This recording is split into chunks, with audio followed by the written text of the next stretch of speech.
Hello and welcome back to the Nothing to Something podcast. In this episode, I'm joined by Love Recruitment and Love Care Recruitment CEO, Lawrence Everest. In this episode, you can expect to hear whether uni is right for you, what it takes to build your own business, the importance of having the right people by your side, top tips for career success, plus so much more. Guys, before we get started, please like, share and subscribe for further content, and I'll see you on the other side.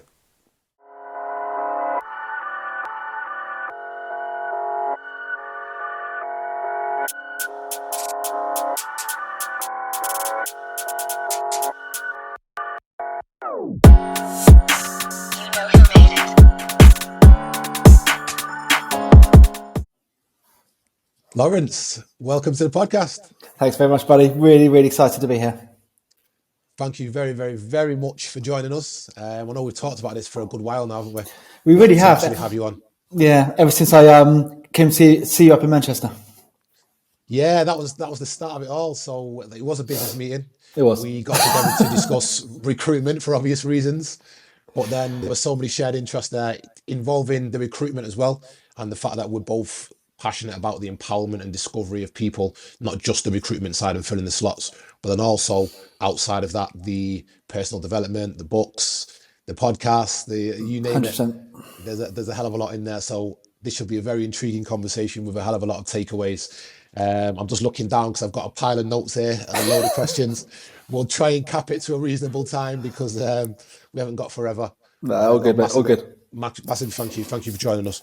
So before we get into it, do you just want to introduce yourself, explain to us what it is you do, and we'll go from there. Yeah, no problem at all, mate. So I'm Lawrence Everest. I run actually two recruitment companies. So I started Love Recruitment with my business partner, Abby, just over 8 years ago. We recruit in the fitness industry mainly, but leisure, suppliers, surrounding sectors there. And about a year and a half ago, we started our second business, which is Love Care Recruitment, which is jointly owned by my other business partner, Tom Trout.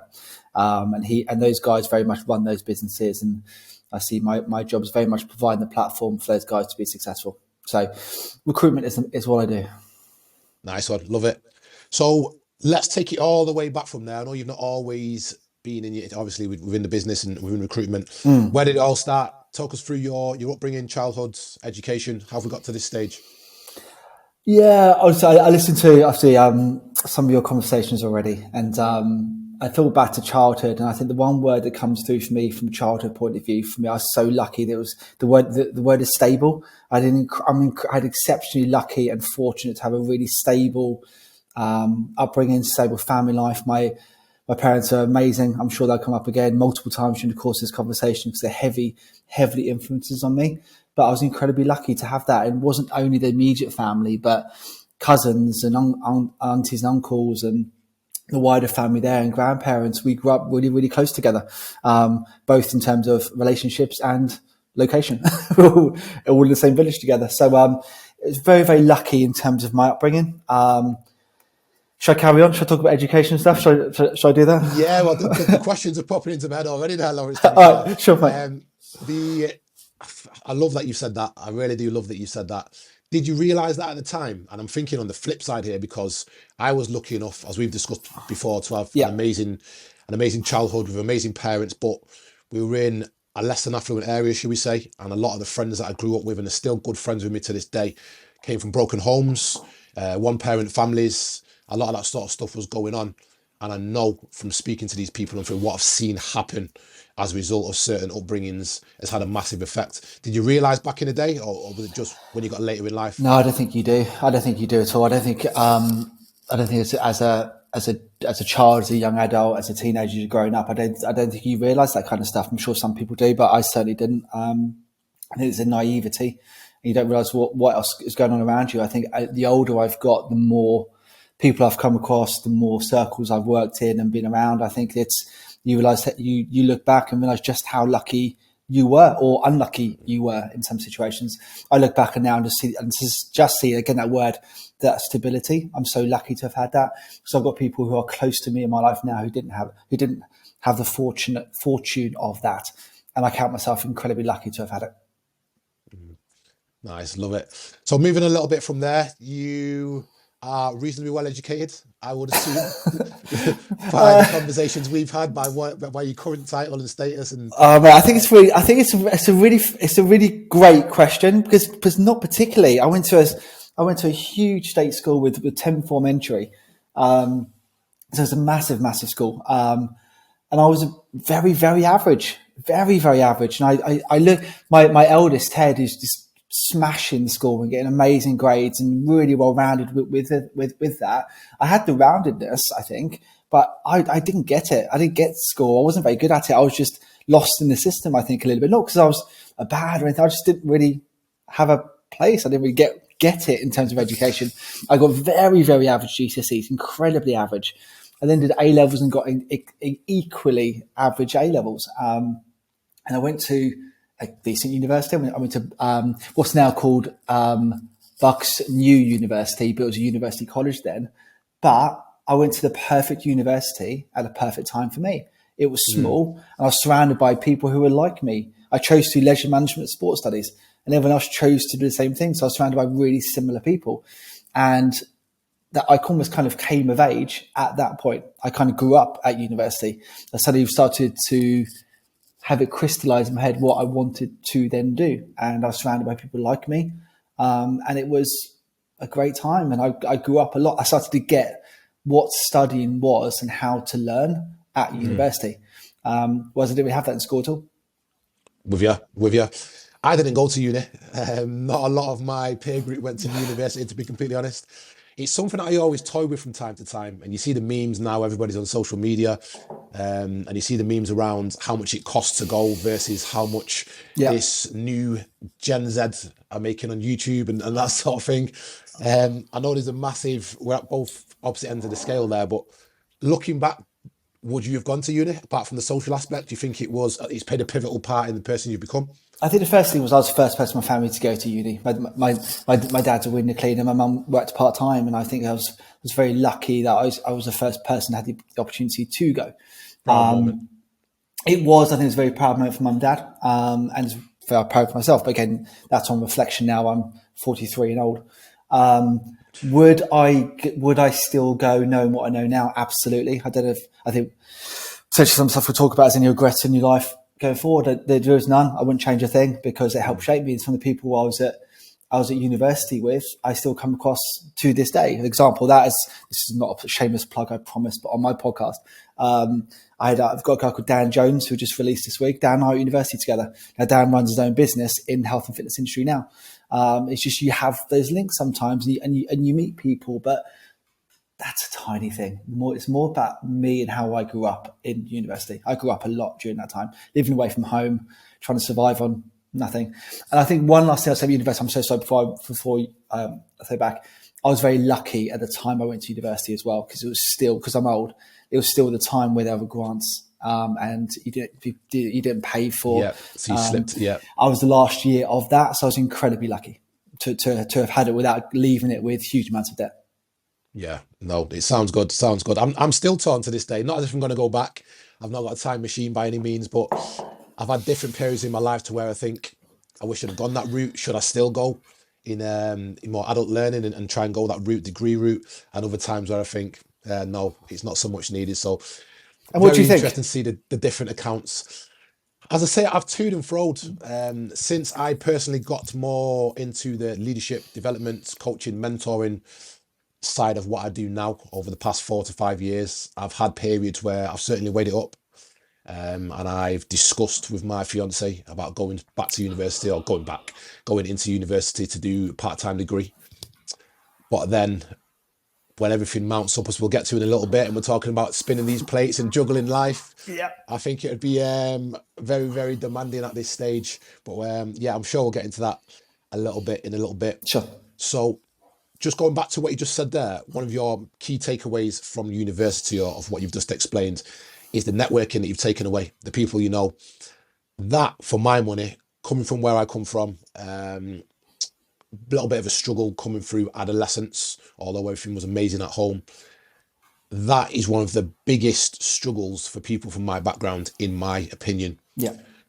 Coming from a certain social status, being stuck within a certain peer group. And when you're stuck within that, there is a big wide world out there with loads of connections and people you can connect with, especially nowadays in an information age where we've got the internet and we've got social media, etc. But you don't get it. When you're stuck in it and you can't see it, you don't understand that. How important is that networking factor?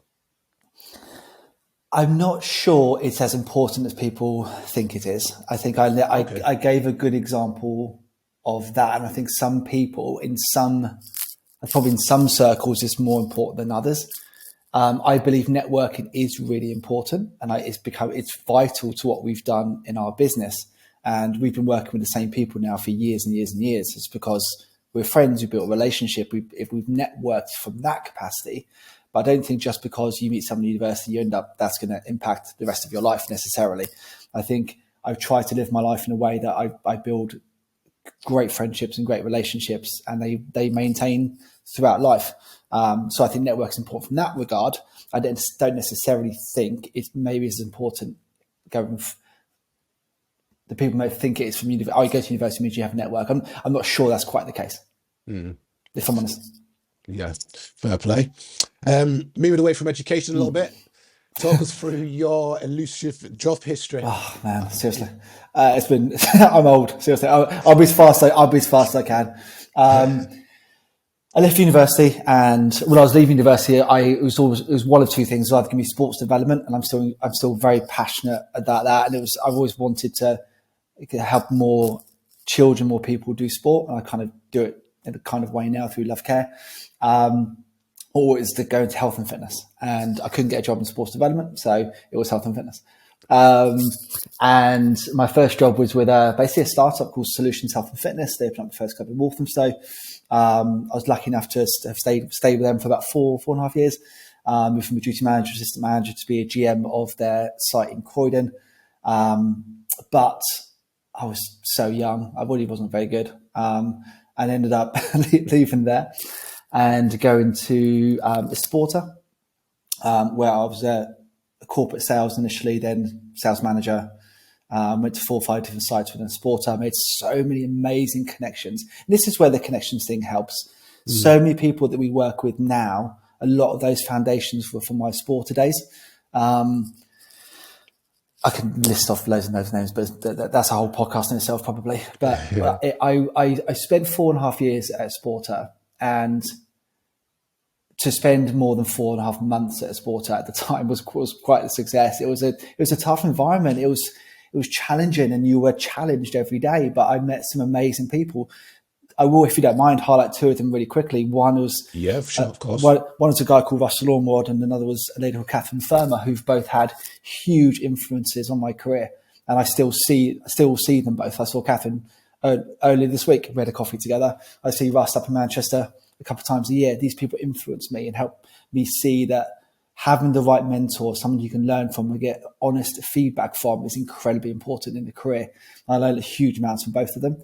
And I still value their advice to this day. I then had my first child, Ted. Well, I didn't, my wife did. And then health and fitness for me is an industry you do it because you love it, and you have to give yourself to it to be really successful. I'm not sure that's still true. I think it's probably elements of that still true, but you have to give yourself to it. And a lot of my success was less about skill, more about just sheer work. I worked so many hours, far too many. And when I had Ted, I couldn't do that anymore. I couldn't be that guy anymore. So I went to meet Leisure Jobs, who were the biggest recruiter at the time in terms of doing that, and they offered me a job, and I worked there for 5 years. I met Abby. Abby's my deputy. Now it sounds like a love story, doesn't it? And we decided we wanted to run our own business, and we did. And that was 8.5 years ago. And then we had 8 years of love, and it's been a fantastic journey, which I'm sure we'll get into a little bit later on, but it's been a fantastic journey. Amazing. So you've always been in and around the sort of fitness industry. Absolutely. Yeah, absolutely. And no regrets? None at all. I love it. Enjoy it, yeah. I do. I do love it. And one of the reasons why it's very tough to leave being in Clubland, because I enjoyed being in Clubland. I enjoyed it. But when you have a family and stuff, I found it quite hard to find that balance, because you have the weekends and you have the appointments coming in, you have the conference calls, you have all this stuff going on, that it found it very hard for me to be the father I wanted to be and husband I wanted to be, and do that. And so the fact that I could leave the industry and still stay in it at the same time by doing recruitment for it, and still have all my connections and use those, was the perfect scenario. No, fantastic. Very similar to my own story, to be fair. I totally get what you mean about giving yourself to it. When you're in gym ops, especially in gym ops on the front line, as a gym manager, as a cluster manager, or as back in them days, there were sales managers and all sorts of different facets to it. It does take a lot. There are evenings, there are weekends, there are early starts. There's a hell of a lot involved. So to be able to stay within the industry, very similar to myself, and moving to the recruitment side, I really do get it. I can also feel your love for the family side of life there as well. Because as we say all the time, we said away from the podcast, family first. But I think what we're doing within the business, or what we've done across so many years, the qualities we've taken from that are transferable, and we can certainly put them into the family life. And we try anyway to make things run as smoothly as possible and support. But I'm sure we'll get into it, but that's one of the main things that came from that first conversation we ever had. Is I think we're very similar in terms of how we see life, in terms of how we see our work, how we see the balance between that, the aspirations of wanting to keep learning. And I think the more you have the right kind of pillars like that, the more you'll keep learning and improving and get better. Don't get me wrong, we all make mistakes and sometimes I get the balance wrong, but by and large, I think if you have the right foundations and you want it to be a certain way, more often than not, it will work out that way. Does that make sense? It does. It certainly does. It certainly does. Awesome. Right. So we're on love. Let's get into love recruitment and love care recruitment.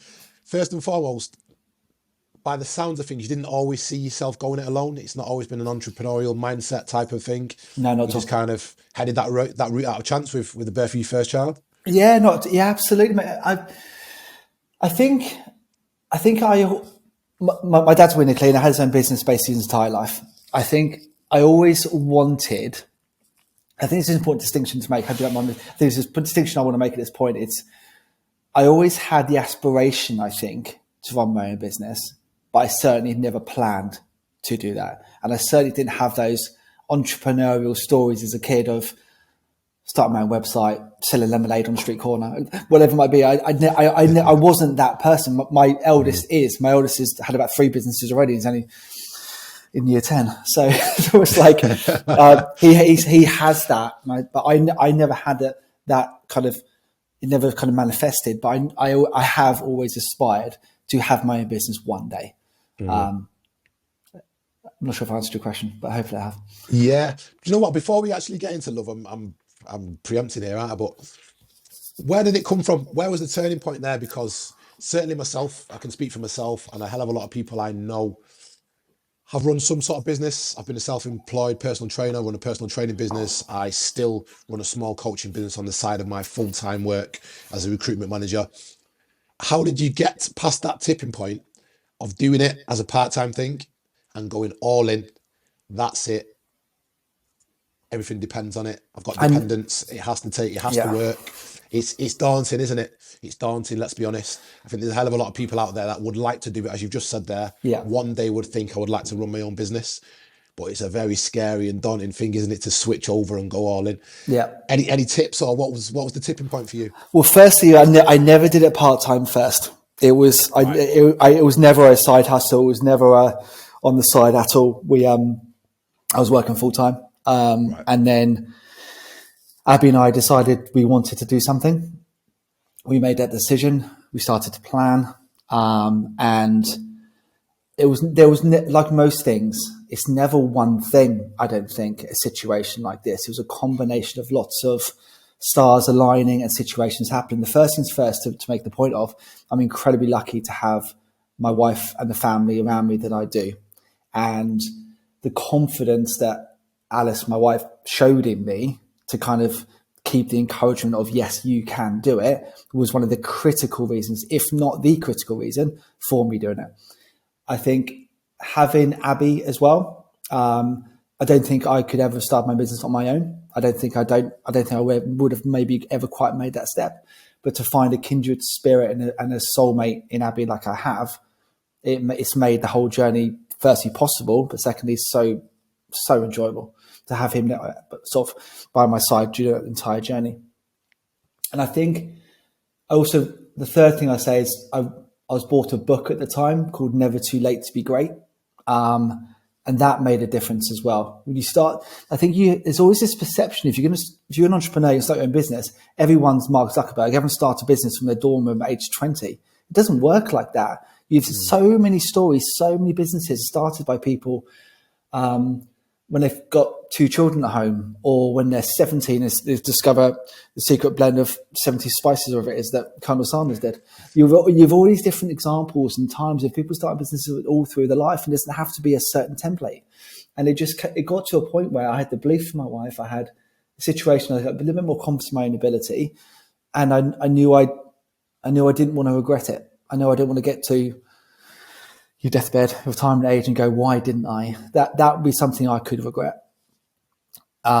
Starting it and failing, I can handle that. I can get my head around that. And there came a point where it was all that aligned. It was like, now's the time. And I was brave, and happened quite quickly. Abby still tells a funny story about that, which is a story for another time. But it came a point where I was ready. And so it happened. Love it. Absolutely love it. You motivated me. Anytime I have these conversations and get on the podcast. I mean, I love chatting to you. I really do. I love doing them because I take something away from every conversation. But that little passage there, there's so many clips that I can take from that. And whoever listens to the past 5 minutes and doesn't get motivated and take something away from that. Oh, thanks, mate. Just pack it in. It's time to knock it on the head. No, I love that. I love that. And congratulations on building a brand. Thank you. Did you envision, was starting it, that it would be Love Recruitment? Because working in the fitness industry now, you are Love Recruitment. You're the CEO of Love Recruitment. That's no mean feat. That's something to be proud of. Did you ever envision it be so big at the start? Did you aim for the stars, or a case of let's see what happens? We wrote a business plan, which had obviously different targets and things we wanted to achieve. But ultimately, we had one. On day one, we had one aspiration, which is to still be in business in a year's time. If we achieved that, that was success. It means that what we felt we could bring was resonating, and it was working, because Abby and I started this business with our money. It's us. We didn't have a seed round of investment or anything like that. This was us. And if we had survived a year, it meant people were paying some fees to actually hire staff from us. So that was really all it was about. And if we'd have got to that point while still working for my mother-in-law's spare bedroom, which was our first office, then that was huge success. And we were very lucky that things happened pretty quickly for us. We started working with people quite quick. People were responsive to us. We hired our first member staff just as a part-time. She actually is my goddaughter. So she started working as part-time for a little bit quite early on. And then we hired a girl called Sky Vardas, who was our first full-time employee. She's now back in Australia. She's amazing. And we hired her after about 8 or 9 months. So we were able to grow quicker than we thought we would. And that was 8 years ago. Fantastic. There's more to the story than that, also, but yeah, no, a hell of a lot more. We've discussed a few further bits. Just while we're talking about the brand, just explain to us, Lawrence, who's it for? Who comes to Love Recruitment? From both sides, let's say, in terms of looking for a job or looking to find quality employees. Love Recruitment, it has different lanes within it. So the Love Recruitment, the core business, is very much in the fitness and leisure industries. So the core business that we do has kind of 3 main lanes, really, which is commercial fitness. So our people we work with the most is obviously yourself. And that is all the big box type operators, the big chains that we work, which is headed up by Cam, which is phenomenal, by the way. And then we have our second lane, which is, we call it BIS, which is boutiques, independents and suppliers, which is headed up by Maddie, which is a hugely growing sector for us, the fastest growing one for us. And that's been a real success, particularly over the last couple of years. Our industry has a huge growth and continues to have in both boutique and independents. And we're fortunate enough to be able to work with a lot of those already. We do something called One Boutique a Week, where the team go out and try all these different boutiques. And I did a Pilates class at 10 with them this week. That was fun. Actually, it's actually really good. Yeah, enjoyed it. I thought I might have actually hurt myself quite badly during it, but I didn't. It was actually really, really good. And then we have leisure. So leisure is both like trust and leisure management operators, and also the wider leisure field. So go-karting, trampoline parks, things like that. The most of what we do, almost like, I guess the sweet spot, I guess you'd say, is that HOD level through to kind of GM cluster. That's where we probably have the highest majority of where we specialize in that area. But then within that, the fastest growing is more the higher end of that. So we've been lucky enough to now start placing C-suite roles, directors, head office roles at senior level within those as well. So that's been a big growth area for us. That's love, and care is, I smile because it's still a baby, and it's our baby business, which is really exciting. So that's in two kind of key areas. One's adult care, so management roles within care home chains, and then the childcare side of it is nurseries for some of the big operators, and kind of sports coaches, wraparound care, things like that. And that's headed up by Tom. And Tom and his team are doing a great job in a challenging time, because care, there's a bit of a skills gap there, obviously with COVID and everything, not as many people trained. So it's quite a competitive, hard environment to find staff, and they're doing a fantastic job. Yeah, and you've come out the back of it. All blazing. Absolutely. Kudos. Thank you. What's your why, Lawrence? So we talked about the past 8 years and obviously getting the business started and your vision from the off. What's your why behind it? I'm massive on having a why. Yeah. So our whys are obviously our driver that gets us out of bed when we don't want to, when we're not feeling up for it, when we're low on energy. It's easy when it's easy. That's what they say, isn't it? But at times it's not easy. Yeah. What's your why? What's your driver? What keeps you going? Oh man, I love this question. When we discussed what the questions were kind of going to look like, this is probably my favorite one. So I don't think it has a simple answer. I don't think it ever does. But I'll give you one anyway. So in terms of the simple answer, my why am I so kind of relentless in chasing stuff? I think a lot of it comes from my parents. We've come back to that point again, particularly my dad. So my dad's running his own business. He was able to provide an amazing platform for myself and my sister to kind of grow and develop. And a lot of it came from how hard he worked. I used to go out with him, cleaning windows from a really early age, get up and down ladders, 3-story ladders, jumped across balconies, which is health and safety wise. Look back and go, really? But honestly, that's the stuff I enjoyed it. And I learned so much about how hard he had to work to kind of to provide that example and to give us the start that we had. I think I like to think, I will say this stuff very rarely. I hate saying stuff that's about myself, but I think my kindness and my humility that I have, the ethic that has within love, and I think we act like that, a lot of it because of the values that we bring. A lot of that comes from my mum. She's the most kindest lady you're ever going to meet in your entire life. She's awesome. And my last thing I'd say before I move on to something maybe a bit more specific is my why is really, I'm incredibly motivated to be the best version of myself for my wife and my children. That's what it's about. That's what now keeps me going. And that's the simple answer, and it's the true answer. But I think in terms of almost the why am I like I am, it's really hard. We talk a lot about, me and you when we talk, we tend to talk about books. And there's one book we've both talked about a lot, which is Principles by Ray Dalio. And there's a book I'm reading at the moment, Good to Great by Jim Collins. There's two things in that. They both mean really similar things. I hope you don't mind me going off on a slight tangent here to answer your question. In Ray Dalio's book, he talks about the feedback loop. And it's the feedback loop, you kind of goes, every time you get better at something, you have to push yourself to get better. And as that loop continues to go high, as you continue to go through it to get better and challenge yourself to do more things, you overall get better. The loop goes up and you get better as time goes on.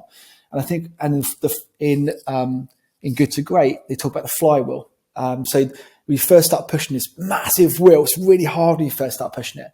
But the more you do the right things, the more you learn, the more good things, bad things happen to you and impacts in your life. Without realizing it, you start pushing the wheel faster. And the faster it goes, the easier life becomes. And only when I've got older, as I've got older, and I've read more, I can start to read stuff like that and I apply it to my life so far. And I kind of think that's kind of why I am like I am. Because before I read Principles, I was going through feedback loops without even realizing it. And I think I've been lucky enough. I've always been quite receptive to feedback. I like being told what I'm doing wrong. I like being told the truth. But as I've got older, I now have theories and principles I can apply to it to understand where I've come from and to try to get there faster as I've got older. And as I'm in my 40s now, I know this is such an important decade, and I want to get there faster. I feel like I'm just getting going. I'm 43. I want to get there quicker. But understanding how to do that, how I've got here, has been really important, I think, to understand. So I hope that makes sense. That certainly does make sense. Does And it? again, a lot of it's resonating. A hell of Yeah. a lot of it's resonating. I'm in a very similar place myself. Not far off you on age there, catching you up. But no, I'm taking. You look a lot younger than me. I'll take that. It's just good lighting. That's all it is. Like, but taking a hell of a lot from that. I think with the striving for success, if you're anything like myself, I think a lot of it comes from having the humility and willing to be vulnerable enough to learn, if that makes sense. I think a lot of people shut off. They don't want to be told the wrong, don't believe in the constructive criticism. There needs to be a level of humility there to understand that we're not the person that we could be. So yeah, a fantastic why. Some great content in there. I think, I'm saying, I think some of it ties in with kind of the principle how I've tried to be with the team as well, and what Russ first taught me as well, is it's really important to tell people who are maybe in the team, you tell people what they need to hear rather than what they want to hear. And I think I've always tried to be that. I think by being that type of manager in my life, it's made me better as well, because then those people respond better as well. And Russ was always like that with me. He could have easily just told me I was doing really, really well, but he didn't. He told me what I needed to hear to make me better. Mm-hmm. And that's what I try to do with the guys as well. And I think that's made me better as a person, as a leader, by acting like that. So I think if everyone looks back at that person, their career that's influenced them the most, often it's that type of character who's been honest and true with them and tell them what they need to hear to make them better. Not just a lovely guy the David Brent who dances around the office. It has to be someone who's actually nice. Yeah, and I think there's, as I just said there, not everybody can take it, can they? True. How do you tend to build that within the business? Are you confident on always recruiting the right people, or? I think it starts there. We talked about principles there a little bit, and Ray Dalio. I know a big thing for him is that there needs to be open and honest. People need 100%. To be able to challenge, which again, I think people struggle to manage up in certain situations for fear of reprisal. Yeah. You sound like someone who's got that in place within your organisation. Yeah. People are open to airing their feelings and challenging upwards. Yeah, 100%. We're very much, honestly, it's actually, honesty and the radical honesty and radical transparency, as he puts it. We're not quite as radical as probably Ray is, but we certainly have the honesty and transparency in the business, and people can and know that they can do that. It's really, really important. It does, a point you just made, I completely and totally agree with. It does come back to the initial recruitment as well, of hiring the right types of people. We've been through that journey ourselves. And about 3 or 4 years into the business, we looked at ourselves and we knew that we needed to hire better. Not because we hired wrong. We had some wonderful people, but we coined something called the Mag 7, which is we have 7 criteria that we interview against when someone comes into love. And so unless someone's 7 out of 7, it can't happen. They have to be tickled edge, because we've identified the factors that work really well in terms of our personalities and the business and the sector, et cetera, to make sure we hire the right people who can then do well in that environment. And then we've got 14 of them at the moment, so that's good. It'd be interesting to see the criteria there. Mate, the 100%. Sounds like you've got it down there. Spawn. So you'll have the right employees who are capable, but also the right culture fit. Yeah, and don't get me wrong, you don't always get it right. But if you adhere to the set of values, to what you actually want to hire against, and you're true with that, you'll get it right more often than not. Spot on. Right. So moving a little bit, away from the business per se. Okay. I'm going to talk about juggling life. I know we've talked about this away from the podcast. We mentioned it a little bit earlier on in the podcast. I am a man who is very driven and very ambitious. Like you just said earlier on, word for word, I am obsessed with becoming the best possible version of myself, whether mentally, physically, in what I can achieve as an individual, or providing the best for family, etc. How do you juggle what you're doing? Because you're running this amazing business with all these different facets of it, managing all these different employees. You've got a family to look after, missus, kids. How do you prioritize? How do you make sure everything's going as well as it can be? Oh, there's no answer to that. There's no simple, mate. You know that better than I do. I'm glad you said that, mate. I'm There glad you said isn't. that. There isn't. I'd relax. There's an answer. There's an answer which I'll try to articulate, but there isn't. It's not about kind of giving a frame. These things happen over time. That's the feedback loop. That's the flywheel. You get better as time goes on. I used to be awful at it. I was way too much on the work side, and it wasn't fair in terms of the home life, etc., etc. But over time, you just get better. You get in sync. You constantly try to work in sync with those around you. If I talk family life first, I've mentioned it a couple of times. I don't say it lightly or flippantly. I'm so blessed to have an amazing wife, and we're a proper team, and we work together. That's not Alice supporting my work. That's me supporting hers massively as well. Alice runs a department for the Brit School. It's a big old job. We support each other. We help each other, and that's, if you start with that as your starting point, you find you get in sync and you work in balance, and you realize you're a team quite early, and we're a good team from that point. In work, Abby and I and Tom and the team, we talk about being in sync a lot.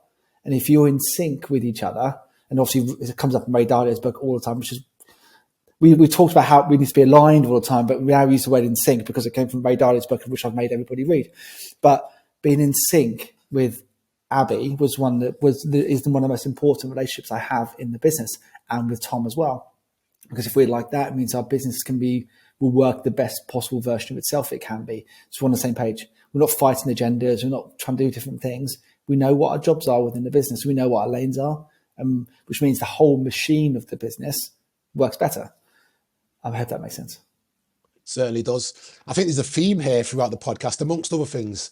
There is a massive importance on the people you surround yourself with. Massively so. Regardless of how much we put into ourselves and how ambitious we are and the things we want to achieve, having the right people around us, by the sounds of things, has worked wonders for yourself. And I know very similar in my situation. And it ties in with the feedback thing as well, because I think you have to be open to that. So one of the key reasons why we've been able to grow, we used to call it our 6 to 7 people problem. We couldn't grow past 6, 7 people.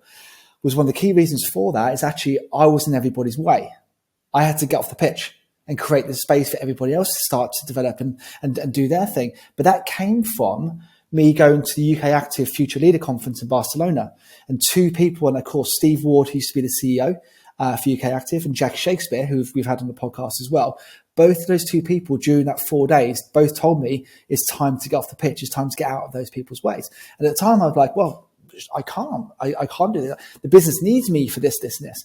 Every time I've started to realize that I can surround myself with great people and to give them responsibility so they can grow, the business, myself, them, everything's got better and grown because of it. And you're absolutely right. It's so about surrounding yourself with the right people, but having the humility to listen to feedback, wanting to continuously learn from books and podcasts and people around you. And that feedback loop just keeps getting better. You keep getting higher. Sometimes comes down. That's painful, but then it goes up again. So I bet it was difficult stepping aside and letting your baby be handled in essence. It wasn't. Okay. No, once the realization happened, it wasn't. It became the most obvious, easiest thing in the world to do. I had a painful coach ride. So we were in Barcelona doing this course thing, and I'd had the meeting of that. I presented, and that feedback came, and I was basically silent for the coach journey from there to where we went out for dinner. And I had 2 people, Georgie and Jeremy, who Georgie's still at UK Active, Jeremy's left UK Active. They're both like, Lawrence, you're okay. But I was processing it. But once I processed it, it seemed like the most obvious thing in the world. And you leave that course. It's amazing, by the way. If you ever get a chance to go through it with PG, you absolutely should. Abby's going to do the next one. You leave with a 100-day plan. My 100-day plan was more than just this, but it was essentially to make our Abby MD within 100 days. And we did it in 11. Wow. But it was small, so we can do that. We can move quickly, but it was the right thing to do. And once you know it's the right thing to do, why wait? Just get on with it. It meant we had to get in sync quite quickly about some other things, but it worked. And he's been brilliant. The business is better through Abby's influence as well. Credit on what you guys have achieved over there. It's fantastic from the outside looking in. Right. Top tips as a matter of fact, before we get into our top tips, let's just discuss what are your biggest takeaways in life and business to date? I know we could go on all day with that. That could be a podcast in itself. But if you've got journey to date, what's your biggest takeaway from business and something for life for the listeners? Yeah. So I think there's a few, if you don't mind me saying. I think from a business point of view, the best lesson that I ever learned, and it's still true today, is have a process. Unless you know the process of what makes you successful, you can't ever be expected to replicate that success anywhere else. So knowing what your process is and what makes you tick and what makes you successful in your job is vitally important. So I start with process. Everyone that's ever worked with me would have sat there smiling or frowning right now because I say it a lot. Process is obviously really important. The other things as well I think is important is to keep learning. The older I've got, the more important that is. The amount of books that I get through. I've got 9 next to my bed right now trying to work my way through. Every time I do, I get better as a result. And everyone I know around me who adheres to that as well would agree with that. I think from a business point of view, being in sync with your team around you is so important. It's really underestimated. We're going to talk about that.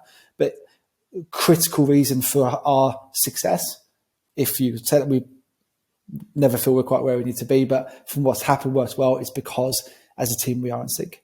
Mm-hmm. One thing I'd say as well, if I'm a human being from it, is always do the right thing. You shouldn't ever, I can't remember which book it's in. I think it's in Tim Ferriss's book, The 4 Hour Work Week, I think.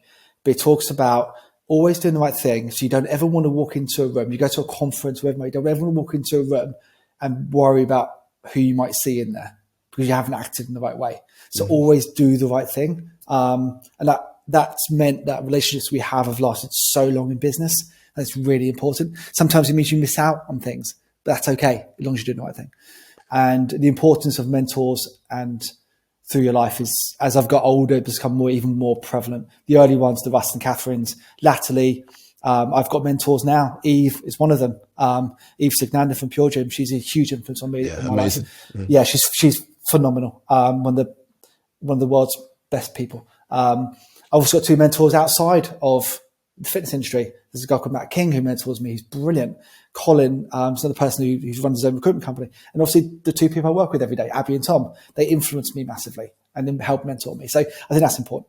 In life, I'm going to say 1, firstly, is to be conscious. I think when you get home, you're home. So be home. I know that's easy said and done. And I've been the other side of that. But the more you focus on what am I consciously doing right now, that helps me to focus on where I am. If I got my phone, I'm looking at my phone all the time. If I can go, right, I'm actually at home now. I can't influence that now. So be at home. Or if I want to give myself a chance to go and watch The Mandalorian, I've just got into that's really good. I'm way behind the curve in that.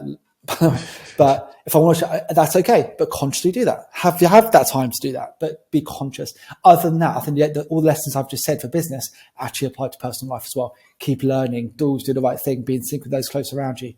That's what I'd say about the personal life. I think it's actually exactly the same. Absolute gold. Absolute gold. A lot of it's very simple as well, isn't it? But do we actually do it? I always do the right thing. Anybody who has got their head screwed on, who's a genuine person, should realistically do the right thing. But we cut corners. Do you know what I mean? We take shortcuts. We sometimes take the easier route, or we search for the easy way out at times. Yeah. I think if you can stick by that, then will carry you a long, long way. There's a great book about that. The obstacle is the way. The talks about that as well. It's an amazing book. I'll take that one on board. Add that one to the collection. Always up for a good read. No, spot on. Thank you for that. Mate, so, Lawrence, would you ever go back to being employed? I know you've got your baby now. If somebody rocked up with this amazing company and said, right, Lawrence, will you come across and be MD, or will you do this bit of the business for us? Would you go back to being employed, or is this it for you? Is love your baby and you're running away with your own shit? I hope not to, I guess is the best way of putting it, but I'm not naive to know life takes twists and turns along the way. So you never say never about anything. But I love my job. I love the people I work with. I love the balance that this, by running my own company, enables me to have, that I get to work from home today if I want to. Rufus is my middle child, has 2 football matches after school today, so I get to go and watch those. If something happens like that, I get to go and do that. So I like that the freedom, I get to be creative and put my own ideas and principles and my values onto a business, and the flexibility that gives me for my life that I want to lead as well. I love my job. I love the people I work with because of those reasons. So I hope, for those reasons, I hope not because I don't think I can work for someone else anymore, but I like what this allows me, the life that it allows me to have, is the answer I'd say to that. Spot on. That is definitely something that resonates once again with myself. And I think the older you get, we keep referencing the fact that we're getting on a little bit, don't we, around that big 40 mark. That is something that I think comes with time and maturity and age. Not saying that the finance isn't a big factor, but the older you get and the more mature you get and the more family comes into play, etc., we start to realize that time is where the real value is. Being able to work on your own time and sort of attend the school plays and do the things with your kids that you need to do, as well as being able to take care of business. 100%. Huge, absolutely huge. That true family man. Without a doubt. Right, it would be remiss of me Yeah. to get into the weekly episode questions without just touching on a few last bits, since you are CEO of Love Recruitment. So for anyone who's ambitious, wanting to get ahead in the early stages of their careers, can you give us any advice on, first and foremost, keys to getting ahead? What are the fundamentals they need to take care of? And secondly, any interview tips? Yeah, no worries, mate. In terms of interview tips, that's quite an easy one to deal with. And I hope this comes across in the right way. But the first thing I'd say is there's lots of good resources out there. And we do provide some of those. So there's a podcast we have, which Love Your Career podcast. This isn't a shameless plug. This genuinely, the reason why I'm saying it is we've had some amazing guests on so far, you being one of them, and you're the next one to be released, with experts talking about their journeys, how the decisions they've made, the tips that they bring as well. And we highlight those. There's also some blogs on our website as well where I talk about tips like that. But just generally, in terms of interview tips, there's thousands. Fundamentally, always be prepared is the best first tip I can possibly give you. So if you're going for an interview, be the absolutely best prepared you possibly can be.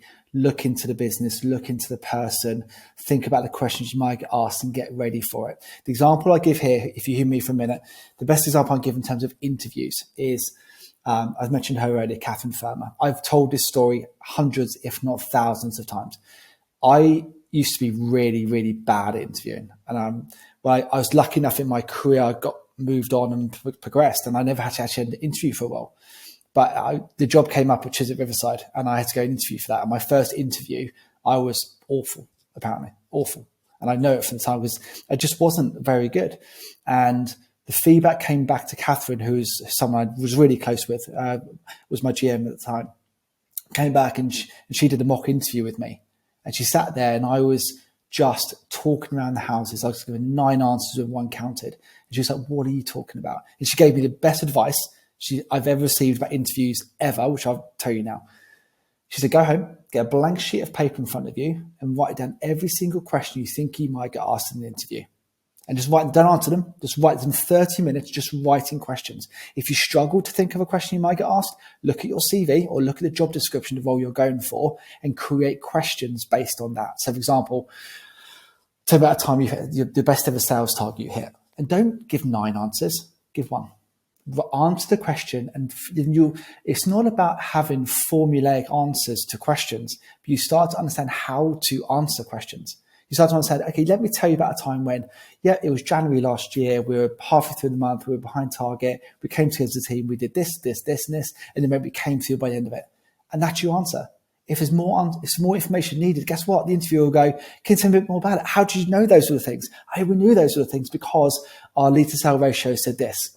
And then you get to display more information, but if you slow down and get the pace and detail of an answer, that conciseness to an answer, that really helps in the interview. So that's the tip I kind of give everybody. So I've got off a big tangent. The first question was again? Just talk us through any top tips you've got for anyone who's wanting to get ahead, to get to that interview stage, let's say. Yeah.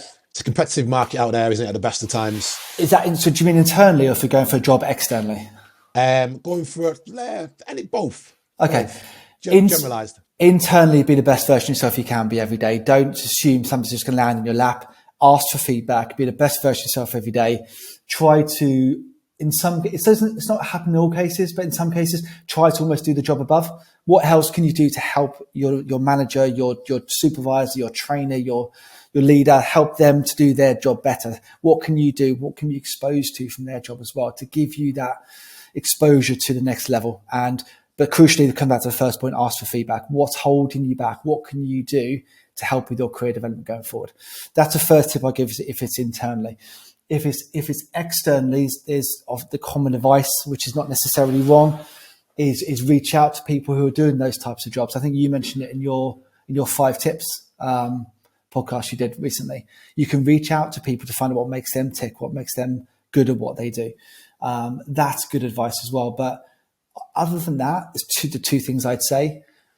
There's no harm in speaking to a specialist recruiter in the sector that you're in as well, just to get some guidance to understand where you are with your career. It doesn't mean you've got to put yourself out there. You're not being disloyal.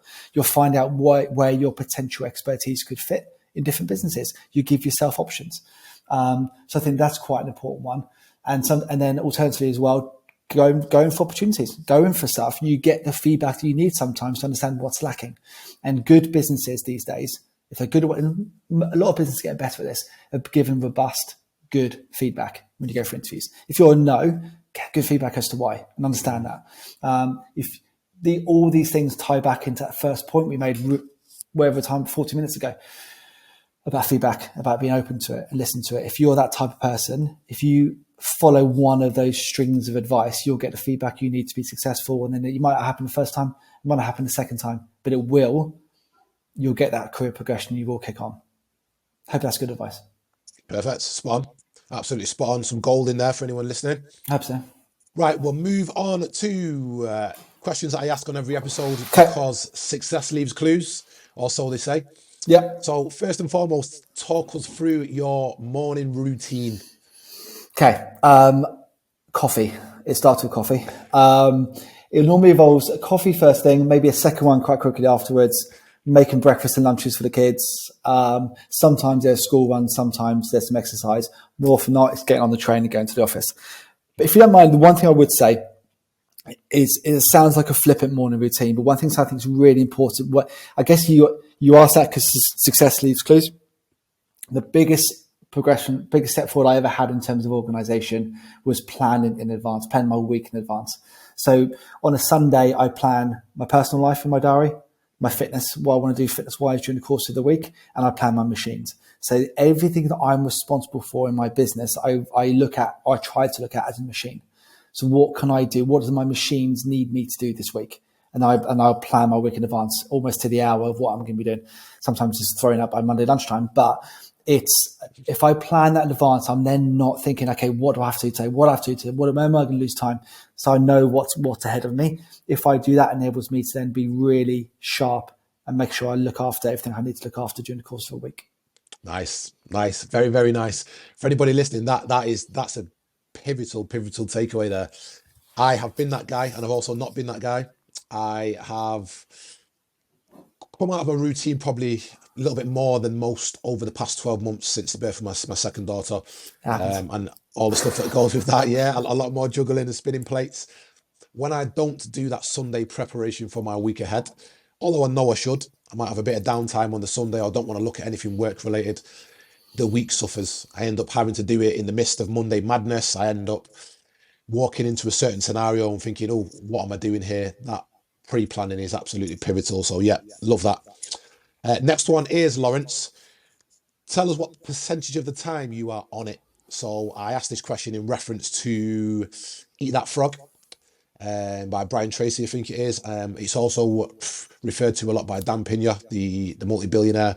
Yeah. They say that when you are on it, you are contributing to something which is for the greater good. It's either your personal or professional goals. If you're not on it, then you're doing something that is not necessarily mundane, because we all need downtime, but it's not contributing towards goals. What percentage off top would you say you're on it? I think the vast majority of the time. And that's just, I think that's myself. When I was growing up, we used to have the time where you sit down and I need to watch a movie, I need to do something. And I think that's fair enough. I have that less now. I'm much more I want to be effective. I want to be useful. I want to be moving things forward, but be it family, work, exercise, something. I like to be doing that. So I would say the majority as a percentage is probably over 90% of the time. Okay. High percentage. I like it. Always contributing. It always has to be going towards something. It has Yeah. to be. And a lot of that doing was family time. So I would include stuff like I want to be the best version of myself I can be for my children. So going to watch Rufus's football match, you could argue that's not really on it, but I guess it kind of is because I want to be, that's being the father I want to be. In terms of being selfish and doing something just for me, not very often. Yeah, love that. I think when you do that as well, you end up regretting it if it's sort of wasted and dead time. I'm a person, as we talked about before, is very similar to yourself. And if I do something that's not contributed to anything, if I spend very rarely, I'll spend half an hour scrolling through social media. Afterwards, I'll sit there with my head in my hands. I'm like, what have I done with my time? I've not taken anything out of it. It's not contributed to anything. So You mentioned as well in your 5 Things podcast, you mentioned about if you've got 10 minutes spare, don't sit and scroll for 10 minutes, listen to a podcast for 10 minutes. If you put good stuff in your brains, it doesn't feel like the easiest thing to do. It's not the easiest thing to do. The easiest thing to do is scroll for another 10 minutes. But I never, ever regret taking 10 minutes to put a podcast on because something will happen. And something good going into my brain is better. nailed it. And then the last one is you get the opportunity to sit down to dinner with 3 people, dead or alive, past or present, with the aim of making your future as successful as possible. Yeah. Who are you 3? Ray Dalio is the first one. No hesitation there. No hesitation whatsoever. Ray Dalio is number 1. Ray Dalio, if everyone hasn't read it yet, read the Principles book. If you want to improve every facet of your life, he talks about meditation, he talks about making money, he talks about making your business, being a better leader. Those principles of life, I think is brilliant. I've read it twice already, and it's a big old book. So if you haven't seen it, that's quite an achievement, I think, to read it twice. And I visit it most days. My second one is David Attenborough. I think we've obviously had this conversation about sort of share the love thing we do in planting trees and climate change and what we need to do to our world. There's no greater mind in that area than that man. How we now shape Share the Love is based upon the documentary that's on Netflix that he's put together. It's actually, the answers are already there in front of us. We have the answers already of how we save our planet. We just have to execute them and do them. And if I can get even more answers from him, that'd be great. And get his guidance of actually how to do it. I'd love to pick his brain even more. And however lame it sounds, the last one is my wife. I've never had a dinner with her that I haven't enjoyed or haven't developed from. And I would love to have her talking to Ray Dalio and David Attenborough and stuff as well. I would, the chance you get to spend time with the ones closest to you has to be high value. So it'd be my wife. Mate, I absolutely love that. I really do. That's the first time we've had that. And I might have to steal that one if I'm ever asked the question. No, that's not just for selfish reasons and brownie points either, but that's a fantastic answer, honestly. Yeah, it's the truth. And that about wraps us up, Lawrence. Nice. So we'll get into your contacts and social handles, websites, etc. in a second. But first off, I just want to say once again, a massive, massive thank you for joining us. A massive congratulations on love and love care and everything you guys are achieving. Not just for what you're contributing towards the greater good and providing as a service, but also the culture that's evident. I work with your guys quite regularly, and the culture and the energy that's in there is evident. So thanks, some fantastic work going on there. And also, lastly, but by no means leastly, what you're doing with the state of the planet. You released some comms the other day on the connection between Pure Gym and Love Recruitment and what that in the last 12 months has done and how many trees it's planted. And I was honestly like, that can't be right. There must be a few extra zeros on that. So it's no mean feat. Congratulations on what you're doing there. It really is incredible. Just before we wrap it up then, Lawrence, do you want to just tell us where we can find you guys, social handles, website, etc.? It's really simple. I think I want to say one. I think if you go to loverecruitmentgroup.com, you can find everything from there. The links to the podcast, the blogs, me, the team, everything can all come from that central location. So loverecruitmentgroup.com is just the place to go. Perfect. Absolutely perfect, mate. Thanks again. It's been an absolute pleasure.